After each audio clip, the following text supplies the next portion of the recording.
여러분 안녕하세요. 천만입니다. 휴일 잘 보내고 계시죠? 날씨도 따뜻하고 꽃도 활짝 펴가지고 아주 좋아요. 이번 시간에는 여러분들에게 설명하고 싶은 게 그 인텔에 대해서 얘기를 한번 들려볼게요. 인텔 하면 역시 뭐 반도체 전통 강자죠. 지금까지 반도체 하면은 인텔이 거의 주름을 잡았고 지금도 뭐 영향력 있는 존재는 맞아요.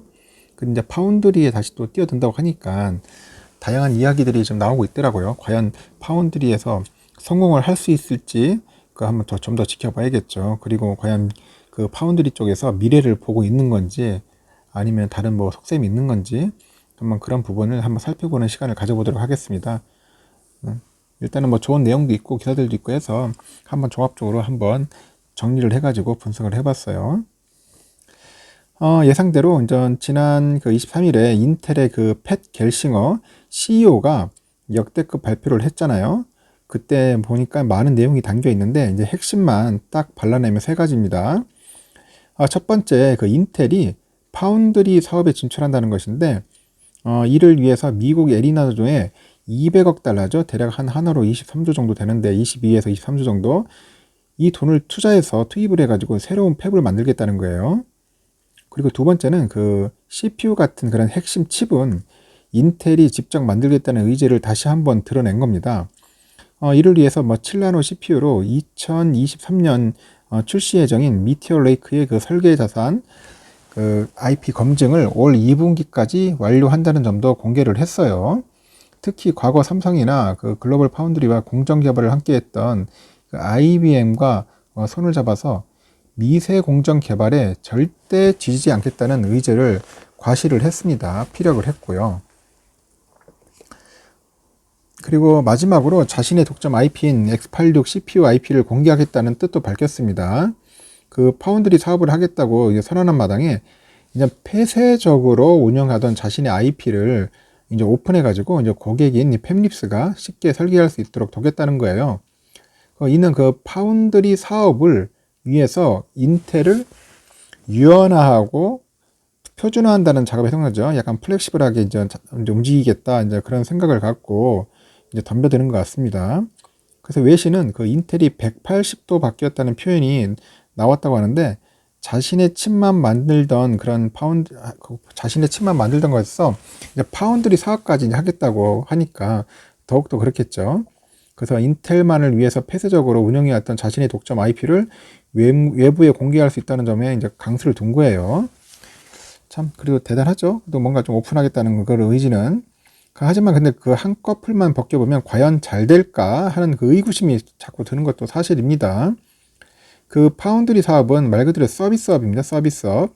그 팹리스와의 교감하고 피드백이 중요하고요. 각종 IP 보유 그 업체와 그 팹리스, 그 설계 툴 업체인 EDA 업체, 이런 사이에서 이제 파운드리라는 그 코디네이터 역할을 수행하거든요. 코디네이터. 그 갑 중에 갑 체질이 박혀 있잖아요. 인텔이 완전 갑 중에 갑인데 스타일이 완전 과연 이를 잘 해결낼 수 있을까 하는 시장의 회의가 적지 않습니다. 평생 갑으로 살던 사람이 갑자기 을이 돼가지고 과연 이 서비스 정신을 제대로 할 수 있을지 그 부분이 상당히 이제 의문이 되는 거겠죠.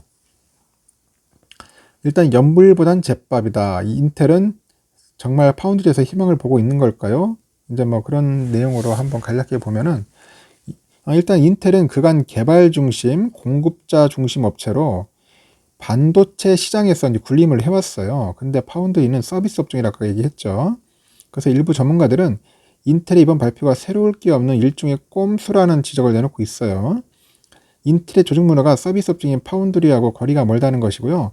당연히 성공 가능성도 낮게 봅니다.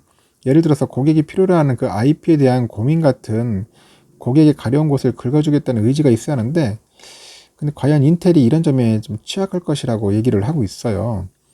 그럼 왜 인텔이 그 파운드리 진출을 선언했을까에 대해서 한번 생각을 해보야겠죠.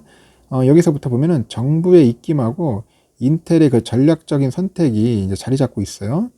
그 자국 안에서는 그 반도체 제조 공장을 만들겠다는 그 미국 정부의 압박이 있을 겁니다. 그리고 정부 보조금을 타내려는 인텔의 의도가 교집합처럼 이제 딱 맞는 거죠. 그러다 보니까 이제 파운드리 진출 선언이 이루어졌을 것이라는 그런 얘기가 이제 흘러나오고 있는 거예요. 그 미국 정부 입장에서도 그 칩 수급 문제가 아주 심각한 상황에서 계속 뭐 TSMC나 삼전한테 이제 읍소하기가 좀 갑갑할 겁니다. 답답하고. 그래서 이제 인텔에다 제조 공정을 따로 만들어서 그 다른 회사의 칩도 만들려고 이제 압력을 넣을 수 있었을 것이다. 그렇게 추측도 하고 있는 거죠. 근데 인텔 입장도 이제 신규 팹이 필요하긴 해요. 그래서 파운드리를 한다고 해서 해야지 이제 뭐 정부 지원을 유인할 수 있다는 그 판단을 했을 겁니다. 기존대로 자신의 칩만 만들어서는 그 칩 수급에는 아무런 도움을 줄 수 없기에 그 정부 지원도 결국 이제 언감생심이다. 이제 그렇게 보고 있는 것 같습니다. 사실 인텔이 이제 23조 원을 들여서 만든다는 그 팹도 자신의 7나노 이하의 칩을 만들려면은 설비 투자가 반드시 필요한 상황이었음을 감안하면요. 외부 칩을 만드는데 할당되는 팹 공간은 그리 크지 않을 것으로 보고 있어요. 이와 관련해서 인텔은 앞으로 뭐 미국이나 뭐 유럽 신규 팹을 만든다는 입장인데, 하지만 인텔이 그 선택에는 그 선택이 회의적인 부류들이 좀 있을 겁니다. 그 인텔이 파운드리 시장 그 자체보다도 정부 지원에 보다 집착했을 거라는 그런 견해를 보고 있습니다. 어찌됐든 간에 미국 정부와 인텔이 이신전심이 아닐까 하는 얘기도 들고 있고요. 그러니까 정부 지원을 초점으로 보고 있지 않느냐, 이제 그렇게 보는 분들이 많다는 거죠. 최고의 공정 그 기술력이 인텔인데, 하지만 파운드리도 만만치는 않을 겁니다. 파운드리 만만치 않죠. 인텔은 그간 자신의 칩을 직접 설계해서 자신의 팹에서 만들어 왔거든요. 그 X86 IP를 이용해서 말입니다. 지금까지. 그 앞으로 그 인텔이 그 다른 팹리스의 칩도 만들겠다는 얘기는 자신의 IP뿐만 아니라 그 ARM이죠. ARM IP 등 다른 회사의 IP로도 설계된 각종 칩을 만들겠다는 그런 이야기입니다. 그 인텔 입장에서는 자신이 팹에다 ARM IP 같은 것도 심어 놓아야 하는데, 인텔을 뺀 대다수 팹리스가 그 쓰는 IP가 바로 ARM IP이기 때문에 인텔도 이런 것을 자기 공정에서 갖춰야 돼요. 근데 사실 IP는 이제 소프트웨어로 되어 있다고 합니다. 그런데 이 IP를 사용하는 사람은 소프트웨어를 사용하는 게 아니라 소프트웨어가 하드웨어로 구현된 것을 쓰게 되어 있어요. 흡사 이제 블록처럼 말이죠. 인텔은 그래서 자신이 팹 안에서 그 공정에서 이런 하드웨어로 구성된 각종 IP를 테스트해서 안정화가 돼야지 이 IP를 레고 블록처럼 계속 쓸 수 있는 겁니다. 그래서 팹 안에서 테스트하고 만들어 봐야 한다는 건데, 이런 작업을 하려면 최근 한 2년 정도 걸린다 하더라고요. 시간이. 짧은 시간이 아니죠. 2년이면 좀 오랜 시간이 걸려요. 그래서 팹의 외형을 찍고 장비를 들여와서 세팅하고, 그리고 또 IP 테스트 해야겠죠. 그리고 공정 안에 놓기까지는 최소 한 4에서 5년은 좋게 걸릴 것이다. 이렇게 보고 있습니다. 그 인텔의 발표를 보니까 기존 팹을 활용해서 파운드리도 쓰지 않는다는 입장 뭐 그거 있어요. 보면은 사실 그 신규 그 팹이나 기존 팹이나 장비 구성 등은 거의 똑같아요. 그런데 기존의 것은 이전대로 인텔 칩을 만드는 데 쓴다고 가정한다면은 결국 미국이나 유럽 등에 새롭게 이제 라인을 만들고 이제 장비도 입히고 IP 새로 신기 등을 통해서 결국 세팅을 마무리하기까지는 빨라야 2025년이 돼야지 이제 공장이 가동되지 않겠냐, 이제 그렇게 보고 있습니다. 그러면 인텔이 파운드리 사업 진출을 선언했는데 결국 상당한 시간이 걸릴 수밖에 없다는 의미예요. 그 인텔은 그 설계 툴인 EDA 툴이나 다른 업계 그 표준에서 개발 키트 등도 더 표준화해야 해요. 그래서 인텔이 파운드리 사업을 한다는 얘기는 모든 것을 자신만의 것에서 범용화된 툴로 업그레이드 한다는 그런 이야기를 내포하는 거죠. 자신만의 칩을 그 폐쇄적으로 만들거나 또는 다른 회사 칩을 만든다는 것은 이처럼 굉장히 복잡하고 그런 성가신 작업을 동반하는 거예요. 그래서 파운드리로 성공하려면은 뭐 R&D 비용도 증가될 테고, 뭐 툴 비용도 증가되고요, 뭐 운영 비용 상승 등 반도체 제조 규모를 자체 제품 그 이상으로 이제 확대를 해야 하거든요. 그럼 결론은 뭐냐? 미국인 한 명의 월급이 대만인 5명에서 6명과 비슷하다는 말이 나오고 있어요. 미국인 인건비가 엄청 비싸지 않겠습니까? 그러니까 이런 점도 파운드리 사업의 부담 요인으로 이제 될 수가 있는 거죠. 그리고 이제 X86 CPU IP 공개가 이게 팹립스의 매력적일까도 한번 살펴봐야겠죠.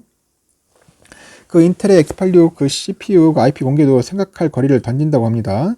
그 인텔로서는 그 주도권 확보나 주도권 재탈환이 목적일 것인데, 이게 위기에 직면한 인텔의 반도체 생태계를 확산하겠다는 의지로 볼 수가 있어요.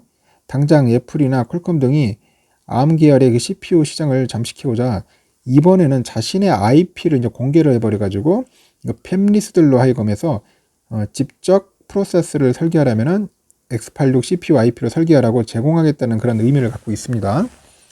그런데 생각해보면은 그간 X86 CPU IP는 인텔만 써왔어요.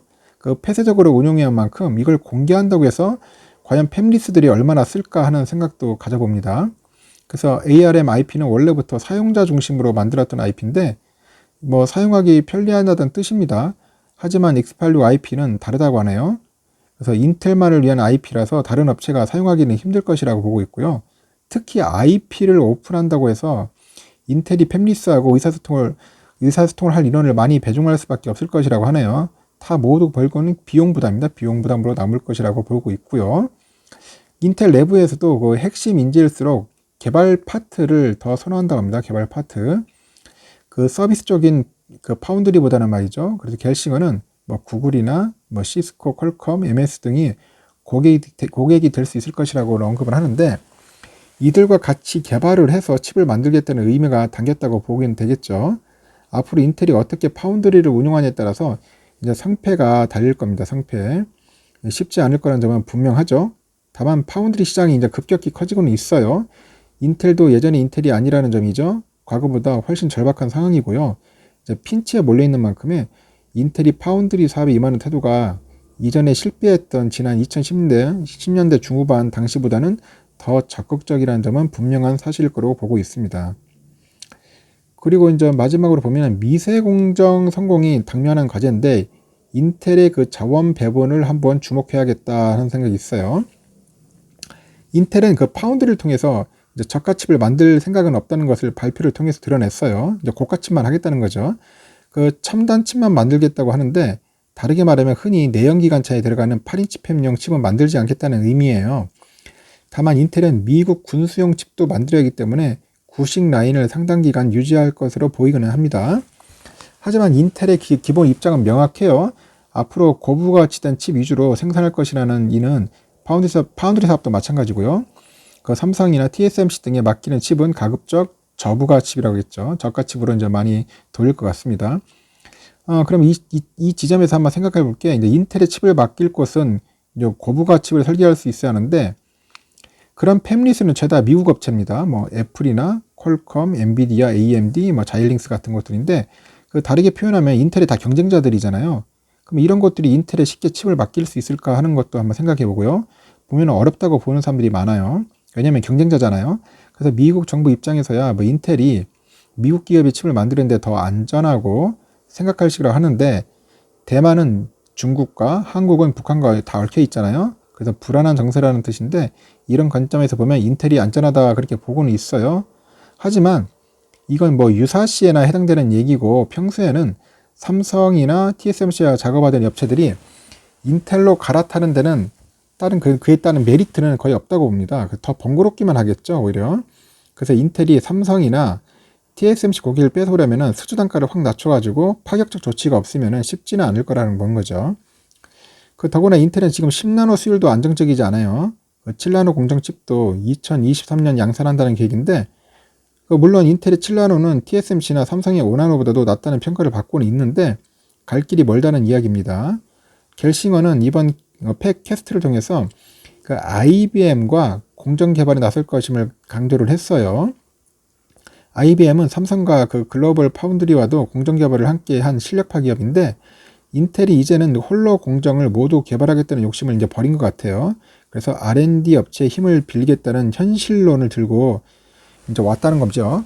결국 그래서 이제 이렇게 해서 변하게 한다는 게 이제 큰 희망적인 요인으로 이제 볼 수도 있겠다고 봅니다. 하여튼 정리하면은 미국 팹리스들이 물량을 주고 안 주고를 떠나서 공정 개발부터 하는 게 순수라는 얘기입니다. 공정 개발도 제대로 안 됐는데 과연 팹리스들이 물량을 주겠냐 이제 그런 생각을 하겠죠. 결국 인텔의 그 생산 능력과 자원 배분이 매우 중요하다고 봅니다.